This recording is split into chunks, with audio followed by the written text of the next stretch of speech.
Hello guys, কালকে তো আর রান্না করতে পারলাম না, একটু বাইরে গেছিলাম। ঠিক আছে, তো ভিডিওটাও হলো না।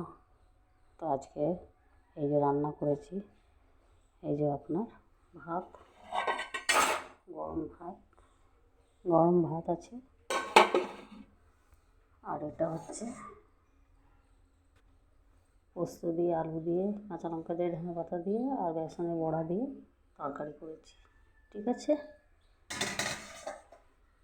আর এটা হচ্ছে শসা, আজ এরকম বেসনের বড়া দিয়ে, আলু দিয়ে, ধনে পাতা দিয়ে, কাঁচা লঙ্কা দিয়ে, পোস্ত দিয়ে করেছি কেন, আজ মঙ্গলবার তো নিরামিষ আমার করে চলল। ঠিক আছে, আমার এই চ্যানেলটা, ঠিক আছে, হিমাচিত্রী গোর্খা, এই চ্যানেলটাই বটে, কিন্তু আমার একটু এটা লিখতে হবে রান্নার। তো যখন ঘুরতে যাবো সেটাও ঢালবো, রান্নারও ঢালবো। ঠিক আছে, রাখছি গাইস, টাটা, বাই বাই।